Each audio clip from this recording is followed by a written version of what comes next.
Well, as most of you know, we have been covering a story basically since the last Friday and through the weekend, and now even this week, contacting all the different concerns involving COVID-19. If you didn't listen to all what's been covered, you might think that, my God, there's a big COVID outbreak. It's not a big COVID outbreak. It happens to be some COVID infections at Hotchkiss School, and once again in Region 1 and North Canaan. But those three cases are all self-connected there in Region 1 in North Canaan, and also at Gear Village in the residency and also the memory care wing there. And when you add that all together, it sounds like a lot, and one is actually a lot, but it's not as bad as it initially sounds. And we're now going to speak with the communications manager at Hotchkiss School, Hope Cobera. Did I get your last name right, Hope? You did. Thank you, Marshall. All right. Well, first of all, welcome to the area and welcome to Robin Hood Radio. Thank you very much. It is a pleasure to be here. All right. Now, this is quite an unfolding and an unraveling of events that have happened over the course of the past 4 or 5 days. Let's start off a little bit about the Hotchkiss School and what it means to our area. I have said numerous times over and over again that having the physical plant of Hotchkiss School here is such a boost to us, whether it's the arts, and I mean the Tremaine Gallery, or whether it's Fabio Witkowski and what they do with music, whether it's the stage, whether it's the special people they bring in to play, which normally if you went to New York City, you'd have to pay 50, 75, $100 a ticket at least to see. On top of that, Hotchkiss happens to be probably outside of the Sharon Hospital, one of the major employers in our area. So let's talk a little bit about the Hotchkiss School and how it really fits in with the community, Hope. Well, as you said, Marshall, Hotchkiss is a longtime member of the community, having been here since 1891, and certainly the school takes its role here and the opportunity to engage with the community very, very seriously. It's one of the great benefits we feel we have of being in the northwest corner is being able to bring different types of opportunities, music, arts, et cetera, to the community, but also to benefit from the volunteerism and participation of people in the community with us at Hotchkiss. So it's extremely important to us at the school. And because you're part of the community, the school takes, I know, because I at one point I worked at the golf shop on weekends at Hotchkiss. I'm a member of the Hotchkiss Golf Course, and I realized that the school really does like to invest in the community and interact with the community, and that everything they do at Hotchkiss really, the final planning stage of everything they do goes around the community as well. I mean, so let's talk a little bit about the way you plan to bring the students back, and obviously you put a lot of work into the planning like Region 1 did, and how it's helped develop where you know that you can keep contact with the community and keep the community safe as well, and the students. I appreciate that question, Marshall. I think it's important for us to be able to look back just a couple of months and understand the planning process that went into bringing students back at this time during the COVID-19 days. The planning process really was extremely thoughtful. It involved a team of administrators from across the school, but it was also conducted in very close collaboration with state and local authorities and in partnership with medical experts, including Dr. Sten Vermund from the Yale School of Public Health, as well as other advisors. We also worked collaboratively with peer schools in the 8 Schools Association, which includes schools like Andover and Exeter and Choate, that are some of which are a little bit farther away, and the Founders League, which is Hotchkiss's athletic conference, which includes peer schools mostly from Connecticut. And we looked very carefully at our risk factors in assessing what it would mean to bring students back to campus, really prioritizing the safety of all parties. So the safety of students, the safety of adults on campus, and the safety of our friends and neighbors in the community. In doing that, the school organized a COVID-19 steering committee, and during the summer months really engaged in very extensive work looking at infrastructure at the school, looking at use of space and the opportunities we would have to be able to put distance between students, looking at converting certain spaces that perhaps hadn't been used for classrooms but could be, also converting spaces that hadn't been used for dining but could be, so we could be thoughtful about keeping students separated, and looking very carefully at plans for testing and establishing the right testing protocols. So when it was time to bring students back, some of the decisions that were made were first that all students who came back to campus would have to bring with them a negative COVID-19 test that could only be a certain number of days old.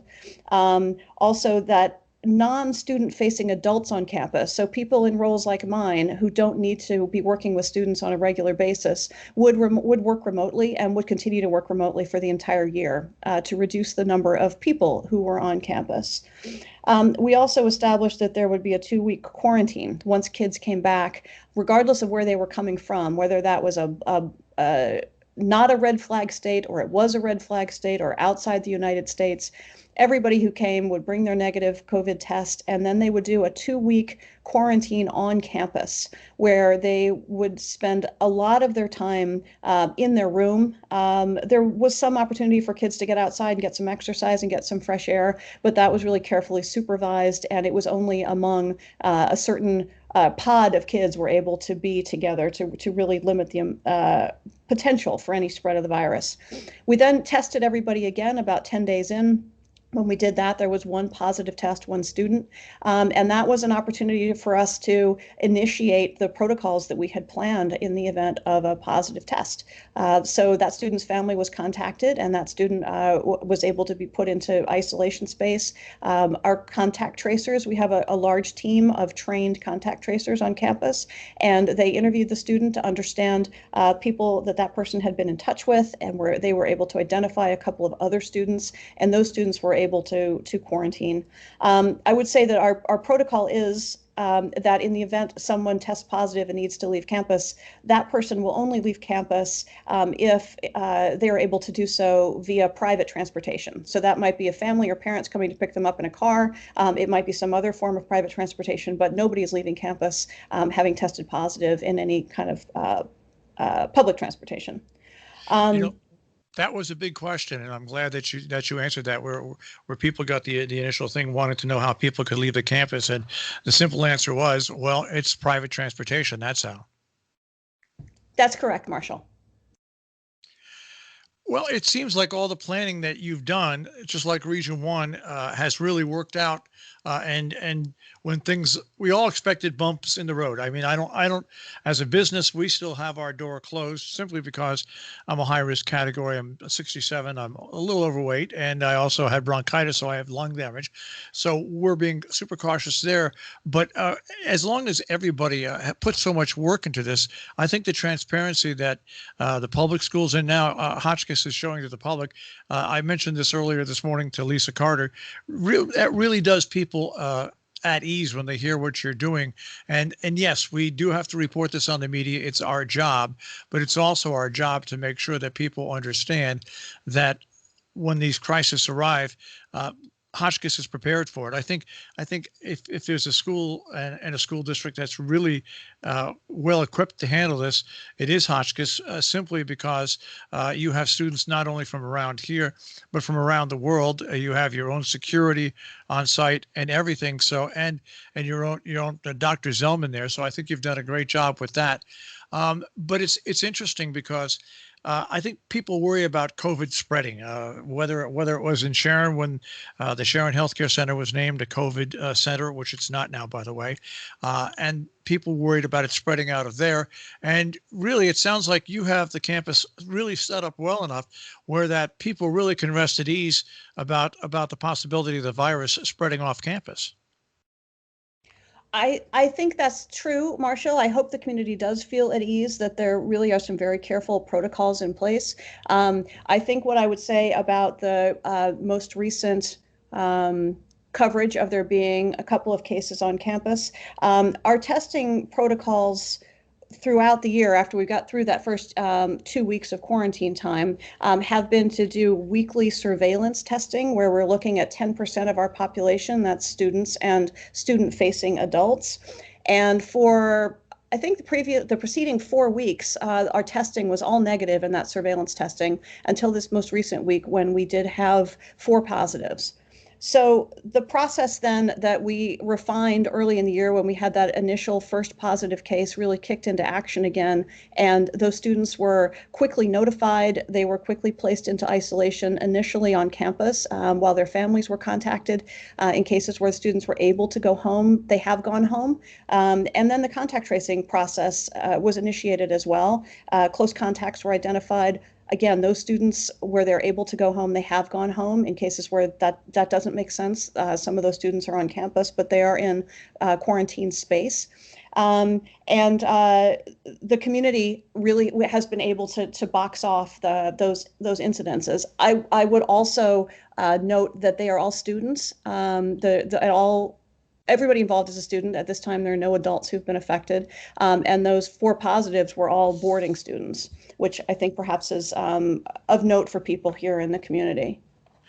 Yeah, and it's so interesting to hear you talk about this, because what we've been concerned about is students need to be in school. Students want to be in school. Students want to learn. I'll say a majority do, and I think that you have to balance that on very, very, very closely, the balance between the students learning and also the safety aspect. I mean, how hard is that to balance that? That must be hard.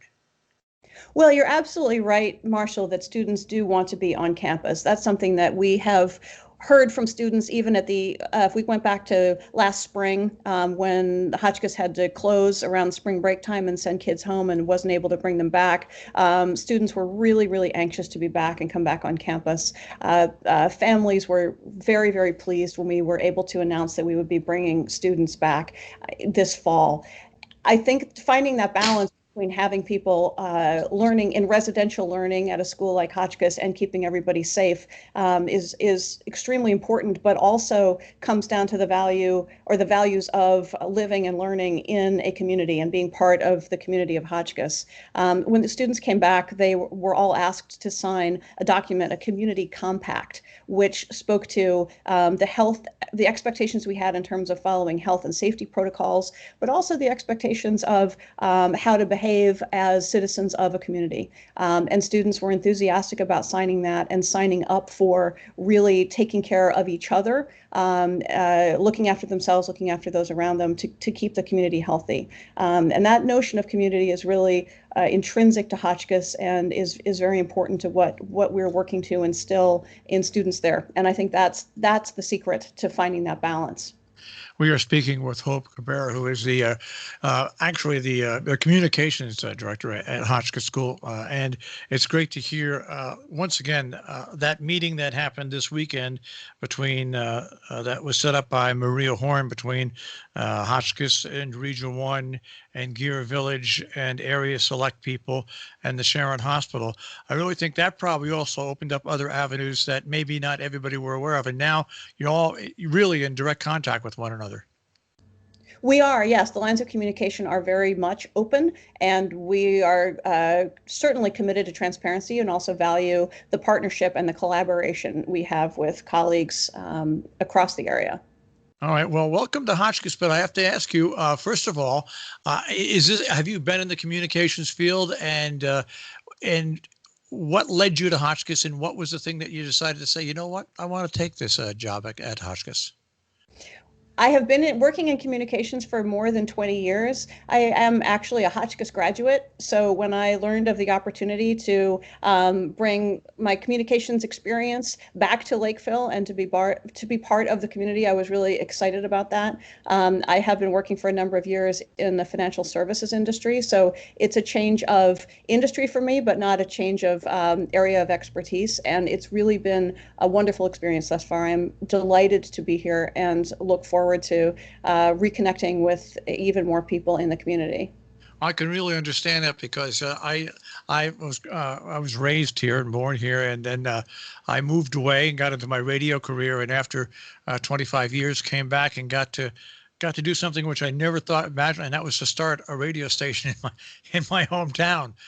So I know what it's like to come back home, and I know it's what it's like to come back to a place that you were very comfortable in, and all I can say is welcome back. I know it's going to be a tough year for you this first year, but it sounds like you and everybody at Hotchkiss is doing the job that they always do, which is a terrific job. And I wish you much success. And hopefully, we won't speak much during the course of this year. But I know if something goes astray, you've got my number and I've got your number, and we'll keep people informed. That's terrific. Thank you very much, Marshall. I appreciate the opportunity to be here.